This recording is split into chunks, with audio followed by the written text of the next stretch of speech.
We've been enjoying a 7-day cruise to the Norwegian Fjords on Cunard's Queen Anne. Today we're on our last sea day heading back to Southampton.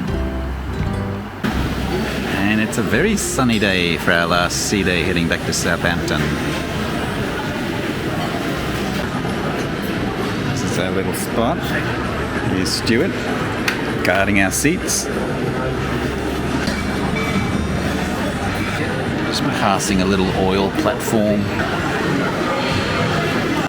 And so what have you got there? It's called a hamburger, James. Yes, just a standard hamburger? Yes, it is. And you get it from the standard hamburger store down there. Right, with cheese? With cheese. Okay. Not blue cheese, just regular plain cheese. Mm-hmm. But I prefer some tomato sauce on that. There's pickles and things like that.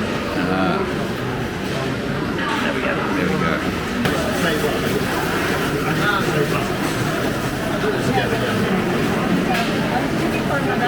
Okay, so this is my Thai crunchy salad with grilled salmon on the side. Looks pretty healthy, doesn't it? It's the dessert at the Wellness Cafe. So once again from the Wellness Cafe, I have a raisin cookie. Or some sort of cookie. There we go, and I found a soft serve ice cream. Well, there was just a loud crunch and crash. I wasn't sure what it was, but it's the roof opening. Which is just as well, because it's become very hot and steamy in here.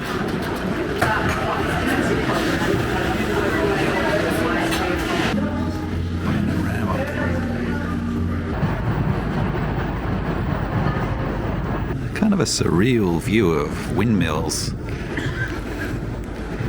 Not many of them seem to be operating, which is odd because there's a reasonable breeze up.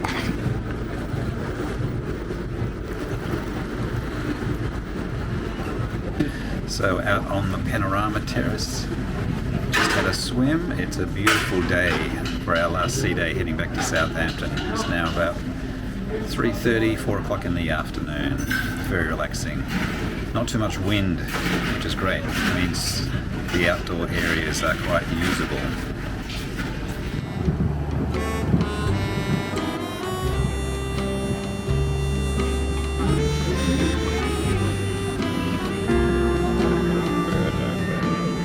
Okay, this is the menu for the final night.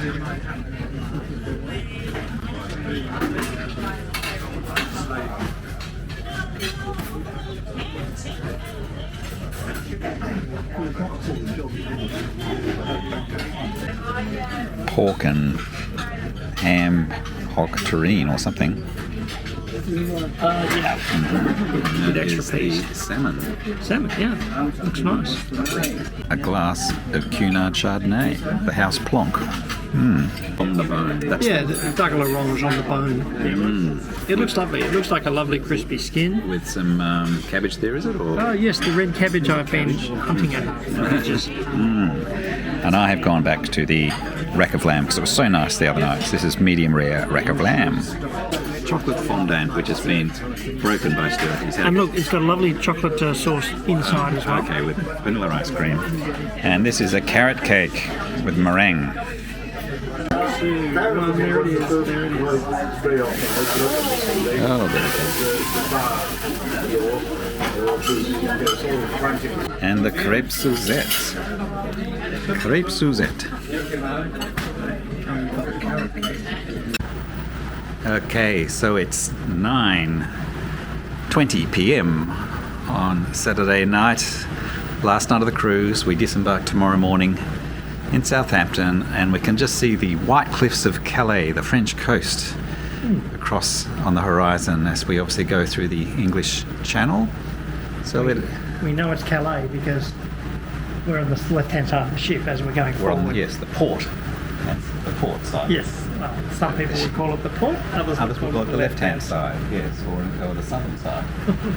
Correct. Yes. Nonetheless, we're heading west, therefore that is France. So, Stuart, your general reflections on the cruise? There's a lot to like. On the food, I think the Britannia Club that we had access to was really nice food and really good service. Some of the other areas, though, I get the feeling the ship is generally understaffed. I would agree. And particularly in the buffet. I think the buffet really suffers because it's staff serving you there and they don't have enough people. I would definitely cruise again on the Queen Anne.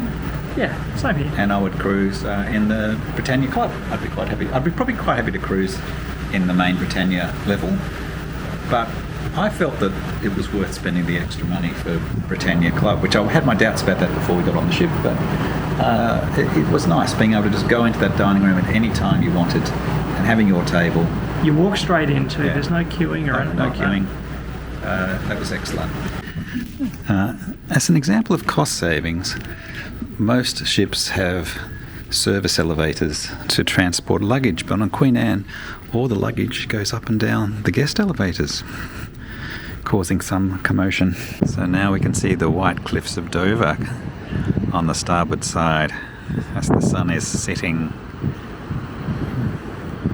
Beautiful, quiet evening.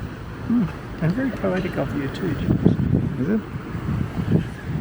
Lots of shipping traffic. Gosh, and there's another cruise ship. Another cruise ship way back. I reckon that's a princess ship, just looking at it. This is the wellness studio. Stuart is demonstrating wellness techniques. So the night before disembarkation, they have emptied the pool. It looks like they're cleaning it out or doing something, giving it a bit of a scrub anyway. Another gripping football match, 0-0 between, looks like, Germany and Denmark. So here we are on the port side at the upper level forward. So that's the wellness studio. There's the forward part of the ship. And if one wanted to progress to the aft, you're blocked by the grills terrace. I have no objection to a grills terrace, but it would be nice if there was just some way to move to the rear of the ship via the outside decks, because it completely undermines the utilisation of these upper areas. No one comes here because it's so difficult to get to. They wouldn't even know it was here. They wouldn't know it was here.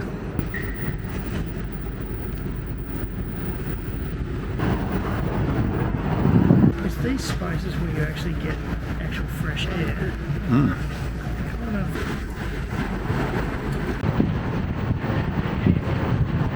This is our floor.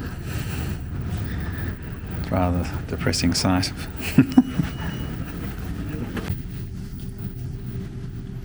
Well, it is 6:20 in the morning, Sunday morning. It's disembarkation morning. Very sad. So we've got a couple of minutes before breakfast opens at 6:30 a.m. Only opens at 6:30 a.m. on disembarkation morning. Other mornings it open at 8 a.m. And today's journey, ultimately, hopefully we're going to get to Paris. But before we do that, we've got to get off the ship. We're in a 7:30 departure group onto a Cunard provided or organised, I won't say provided, organised coach to St Pancras. They've charged us $100 each for that coach, which is a complete rip-off, but they know they've got a captive market. But it's door-to-door, or ship-to-door, or ship-to-drain. So a coach to St Pancras, then we get on the Eurostar, which will take us all the way to Paris, Gare du Nord, and then I've booked a crappy hotel within a couple of hundred metres of the railway station in Paris. So hopefully we'll get there around 5 p.m. It's a 1 hour time difference between the UK and France, so we'll lose an hour again going over there. Bonjour. Bonjour, monsieur. Petit déjeuner. That means breakfast. Oh, oui. Oui. Oh, it's a fairly grey Southampton that greets us this morning. Of course, the ship's facing the other way, or I guess we're facing the other way compared to when we left. We're supposed to be still at the Mayflower terminal, same as when we departed, but looking over to the other side of the Solent. Okay, heading to breakfast on our last morning. Down through the art gallery, one last chance to buy a crappy painting. Last view of the chart room. Lovely venue we didn't really utilise much. Towards the Britannia Club.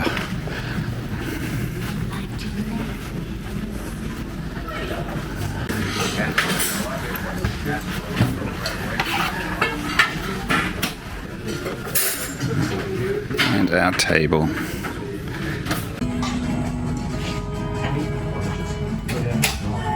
So having our traditional cranberry juice and decaf flat white coffee. We've been very happy with the coffee in the Britannia Club. Open muesli, scrambled eggs with English bacon, mushrooms and a hash brown. Okay, walking down the gangway, saying goodbye to Queen Anne. And it's a suitably dreary and chilly day here in Old Blighty.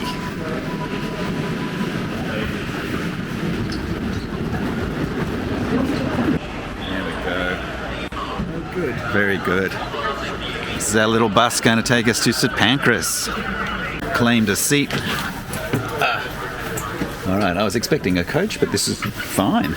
Hey-ho, England are playing today. Yeah.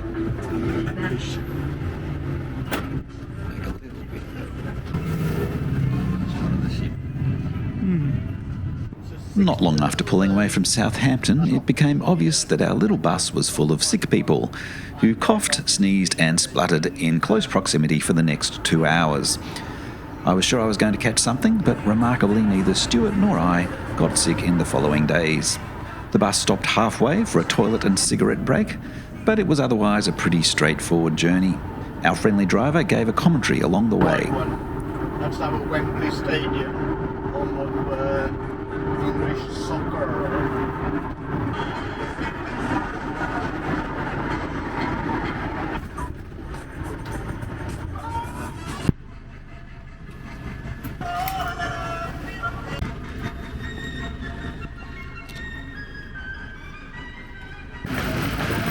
London St Pancras.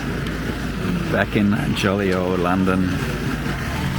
They don't let you go through passport control and enter the waiting area until about 90 minutes before your departure time.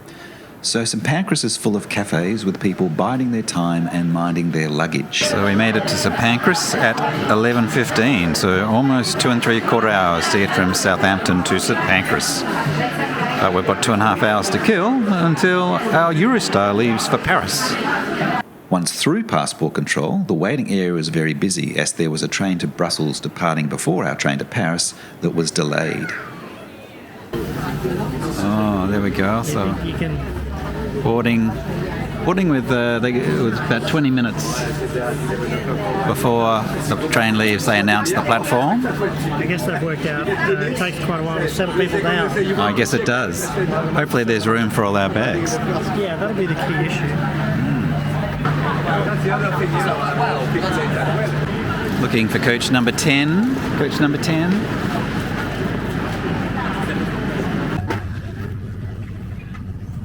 There we go. Strapped in. Go to Paddy.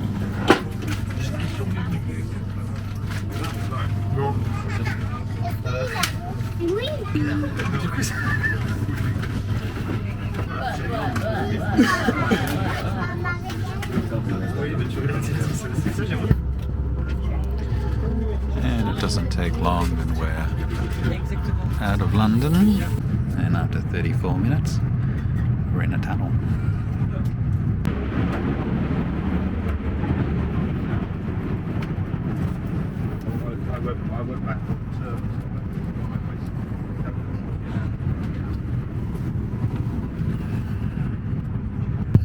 And we emerge from the channel into France.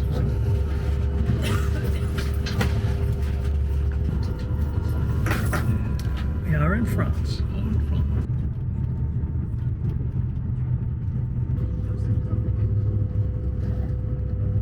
La sortie se trouve vers l'avant du train. Pour votre sécurité, veuillez faire attention à l'écart entre les marchepieds et le quai lors de votre descente. Merci. Okay, off the Eurostar.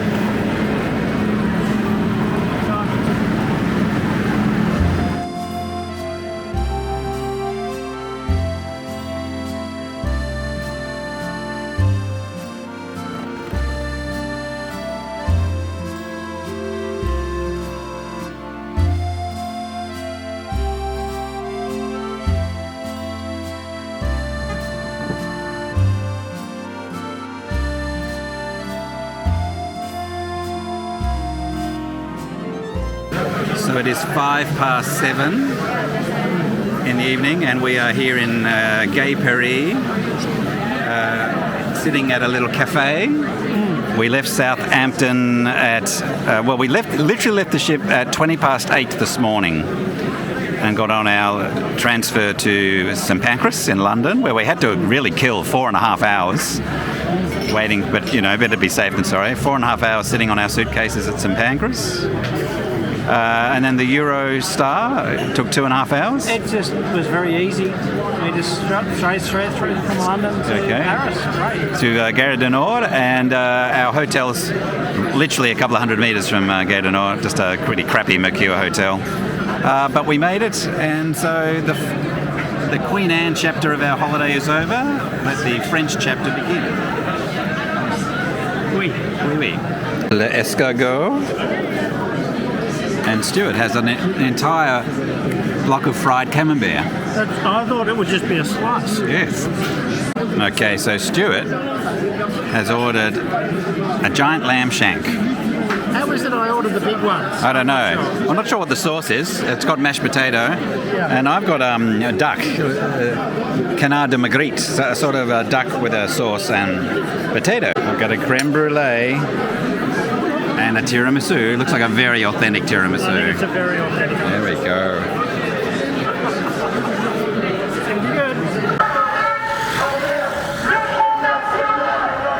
And on the way back from dinner, we enjoyed the company of some queer French revolutionaries.